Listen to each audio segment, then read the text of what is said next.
तो 10वीं विज्ञान अध्याय 3 धातु अधातु हम पढ़ रहे हैं। इसके पहले वीडियो में हमने धातु को देखा था। तो चलिए यहाँ पर देखते हैं अधातु क्या होती है। नॉन मेटल्स वे तत्व जो इलेक्ट्रॉन का ग्रहण कर ऋण आयन प्राप्त कर सकते हैं, उन्हें क्या कहते हैं? अधातु कहते हैं।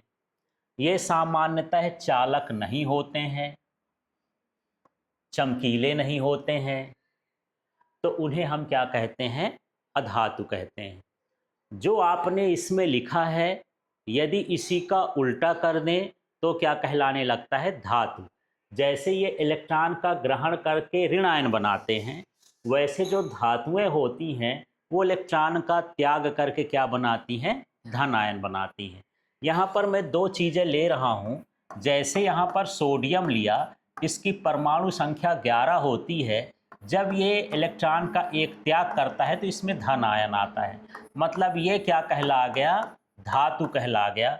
तो जो इलेक्ट्रॉन का त्याग करके धन आयन ग्रहण कर ले वो क्या कहलाया? धातु। इसी तरह से यदि मैं क्लोरीन की बात करूं तो क्लोरीन की परमाणु संख्या 17 होती है। ये इलेक्ट्रॉन को ग्रहण करके ऋण आयन कर लेता है, तो ये क्या कहला गया? अधातु कहला गया। तो ये तो इलेक्ट्रॉन का ग्रहण करते हैं या इलेक्ट्रॉन की साझेदारी करती हैं, तो ये क्या कहलाती हैं? अधातुएं कहलाती हैं। तो पहली लाइन क्लियर हो गई। वे तत्व जो इलेक्ट्रॉन का ग्रहण करके ऋण आयन बनाते हैं या इलेक्ट्रॉनों का साझा करते हैं, ये चालक नहीं होते, चमकीले नहीं होते, कठोर नहीं होते, तो वो क्या कहलाती हैं? अधातु कहलाती हैं। इसके बाद हम यहाँ पर उदाहरण देखें। जैसे ऑक्सीजन है, अधातु है।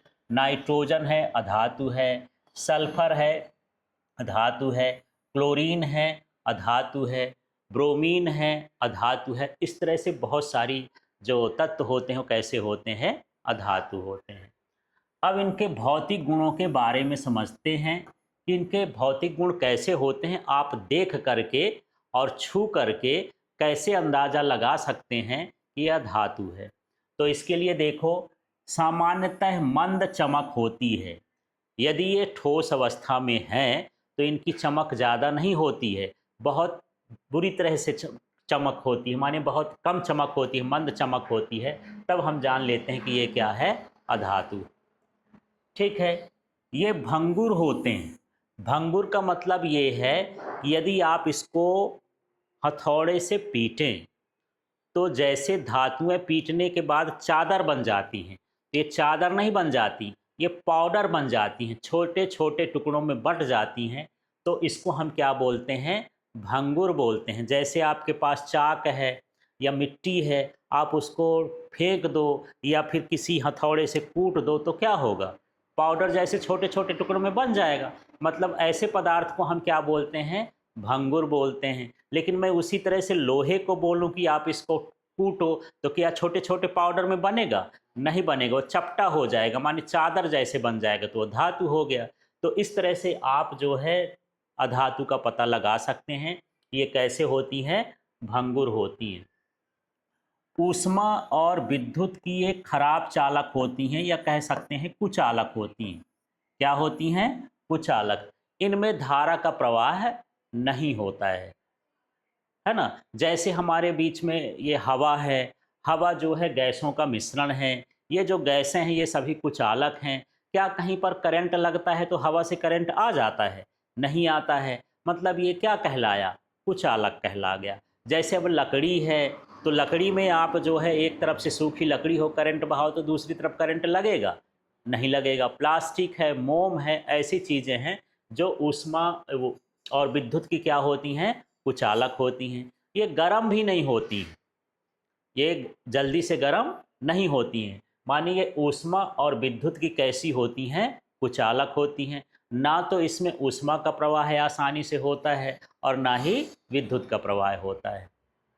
तो जो चीज़ इसमें आप पढ़ रहे हो उसी का उल्टा कर दोगे तो क्या बन जाएगा? ये क्या बन जाएगा? हाँ, धातु का बन जाएगा।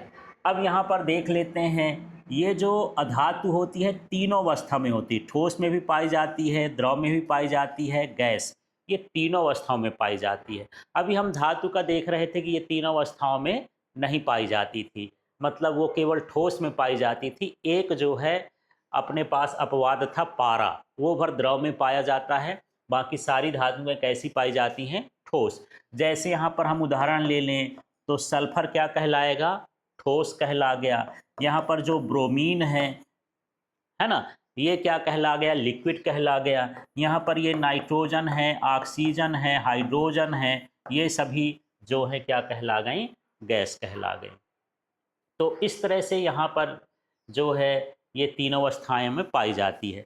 अभी हमने पढ़ा कि विद्युत की कुचालक होती हैं, लेकिन जो ग्रेफाइट है ना, ग्रेफाइट ये कार्बन का अपरूप होता है। किसका होता है, कार्बन का। ये विद्युत का चालक होता है। जो आपके पेंसिल में लीड लगी होती है ना, वो किससे बनी होती है, ग्रेफाइट से।